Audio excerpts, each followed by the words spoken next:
పూర్తిగా అన్ని ప్రాంతాలలో దేవాలయాల మీద దాడులు విపరీతంగా పెరిగినాయి.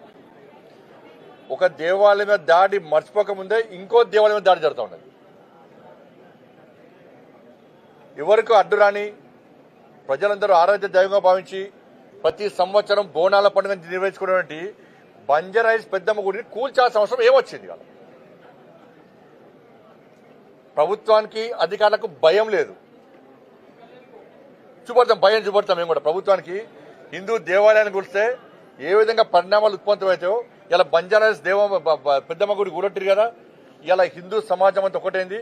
వేలాది మంది యువకులు ఇలా బంజారాహిల్స్ పెద్దమ్మ గుడి కోసం ఉద్యమం చేయడానికి సిద్ధంగా ఉన్నారు. ఇవాళ ప్రభుత్వం సమాధానం చెప్పాలి.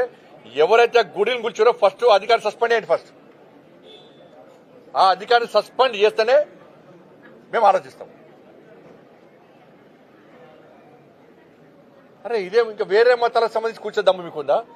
రోడ్డుకు అడ్డంగా ఈ తెలంగాణ రాష్ట్రంలో ఎన్ని దేవాలయాలు ఉన్నాయి, ఎన్ని మసీదులు ఉన్నాయి, ఎన్ని చర్చిలు ఉన్నాయి? మేము ఇతర మతస్థులకు కూర్చోమని అంటలేము. అరే హిందూ దేవాలయాలే ప్రాణం కోసం ఎందుకు కూర్చున్నారు? ఇవాళ ఓలికి బోనాల పండుగను పవిత్రంగా జరుపుకుంటున్నారు. భాగ్యనగరం పండుగ వాతావరణం ఉంది. ఈ పరిస్థితిలో కావాలని కుట్రలు చేసి వాళ్ళ పెద్దమ్మ గుడిని కూల్చడము ఇది ఎంతవరకు కరెక్ట్? అంటే జూబ్లీస్ ఎలక్షన్స్ ఉన్నాయి. ఇప్పటికే కాంగ్రెస్ వాళ్ళు అంటున్నారు అలా ముస్లింస్ 22% ఉన్నారు, 30% ఉన్నారు.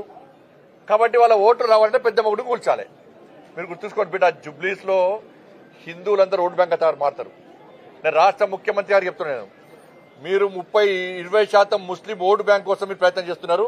ఆ కుట్రలో భాగమే, రాష్ట్ర ప్రభుత్వ కుట్రలో భాగమే ఇలా బంజారాహిల్స్ పెద్దమ్మ గుడిని కూల్చిరు. వాళ్ళ కేవలం జూబ్లీస్ లో ఒక వర్గం ఓట్ల కోసం, ఆ వర్గం ఓట్ల ద్వారా గెలవడానికే వాళ్ళ పెద్దమ్మ గుడిని కూల్చారు. ఎంత ధైర్యం ఉండాలి మీకు, ఎంత దమ్ము ఉండాలి మీకు పెద్దమ్మ కూల్చడానికి? ఎస్ మేము చేస్తాం. ఇవాళ 80% ఉన్న హిందువుల ఓటు బ్యాంక్ మారుస్తాం. మేము ఈ పెద్దమ్మ గుడి సాక్షి చెప్తున్నాం. మేము 80% ఉన్న హిందువుల ఓటు బ్యాంక్ మారుస్తాం. కాంగ్రెస్ పార్టీ పెద్దమ్మ గుడికి కూల్స్తే ఏ విధంగా గుణపాఠం హిందూ సమాజం చేస్తుందో ఇవాళ చూపడానికి హిందూ సమాజం సిద్ధంగా ఉంది. కాబట్టి నేను రాష్ట్ర ప్రభుత్వం డిమాండ్ హెచ్చరిస్తున్నాను. నేను ఇది మంచి పద్ధతి కాదు. రాష్ట్ర ముఖ్యమంత్రి క్షమాపణలు చెప్పాలి. దీని మీద సంబంధిత అధికారులను వెంటనే సస్పెండ్ చేయాలి. ఇది జరగకుండా మాత్రం మిమ్మల్ని క్షమించము.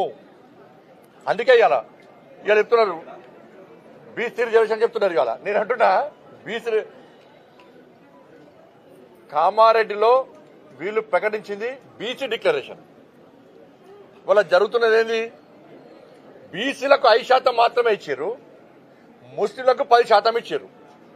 బీసీలకు 5% ఇచ్చారు. అది కూడా 5% కాదన్న, అంతకుముందే 34% ఉండే స్థానిక ఎన్నికల్లో స్థానిక సంస్థల రిజర్వేషన్ 34% 32% చేసిరు. ఇప్పుడు మళ్ళా ఇంకా 2% తగ్గించారు. సరే వాళ్ళు చెప్పేదాని ప్రకారము బీసీలకు ఇచ్చింది 5%, ముస్లింలకు ఇచ్చింది 10%. దీన్ని ముస్లిం డిక్లరేషన్ అంటారా, బీసీ డిక్లరేషన్ అంటారా? చెప్పండి నాకు. 5% బీసీలకు ఇచ్చి 10% ముస్లింలకు ఇస్తే దీన్ని పక్క ముస్లిం డిక్లరేషన్ అంటారు. ఇలా కాంగ్రెస్ పార్టీ కామారెడ్డి వేదికగా ఈ తెలంగాణ రాష్ట్రంలోని హిందువులను బీసీలను దగా చేసింది, మోసం చేసింది. మీరు ఇప్పుడు ఇచ్చేది ముస్లిం డిక్లరేషన్, బీసీ డిక్లరేషన్ కాదు మీరు అమలు చేసేది. మీరు కామారెడ్డిలో ఆ రోజే మేము ముస్లింలకు 10% రిజర్వేషన్ ఇస్తామని చెప్పి కేవలం హిందువులైన బీసీలకు 5% ఇస్తారంటే ఒక్క సీట్ రాకపోతుండే, మీకు ఒక్కరికి వెళ్ళకపోతుండే. మీరు అమలు చేసేది ముస్లిం డిక్లరేషన్. బీసీల బూచి పేరుతో ముస్లింలకు న్యాయం చేస్తారు, ముస్లింలకు రిజర్వేషన్ ఇచ్చే ప్రయత్నం చేస్తారు, బీసీలకు అన్యాయం చేస్తారు. సిగ్గు లేకుండా కొన్ని బీసీ సంఘాలు వాళ్ళు ఏ ప్రభుత్వం ఉంటే ప్రభుత్వం కొమ్ము కాస్తారు. ఏ ప్రభుత్వం ఉంటే సిగ్గుండాలి వాళ్ళకి కొంచెం అన్నా.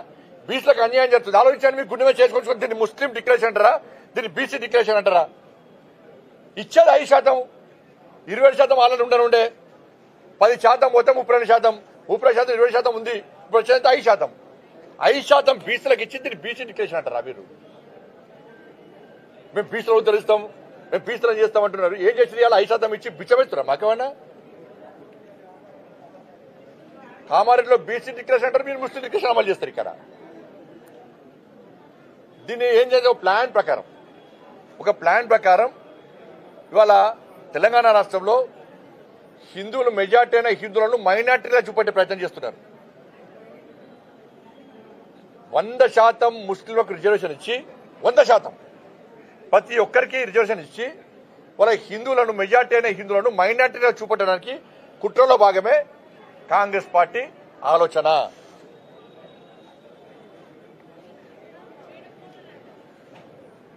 ఇదెక్కడ పరిస్థితి ఇవాళ?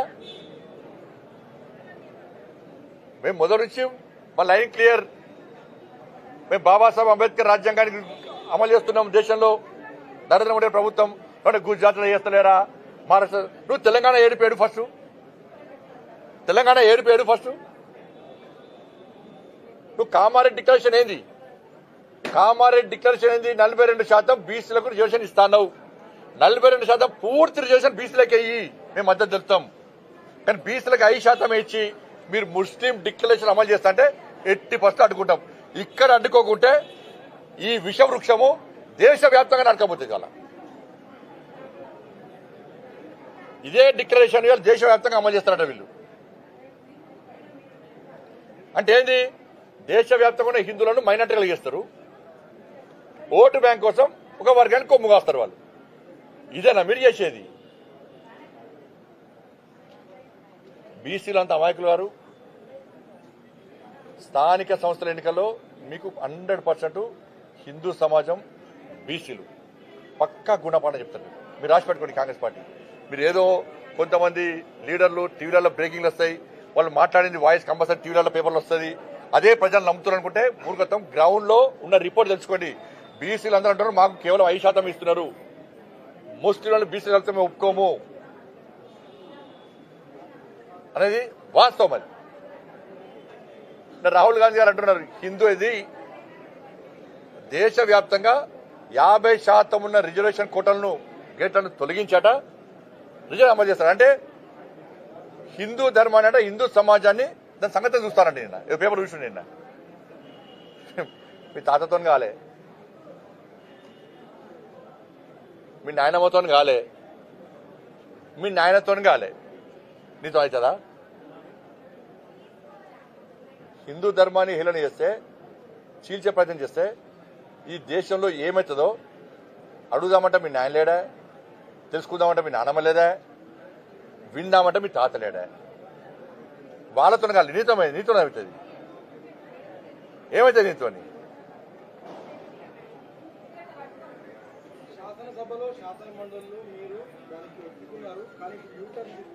ఎవరు ఒప్పుకుంటారన్నా? మా మొదటి నుంచి లైన్ ఇదే.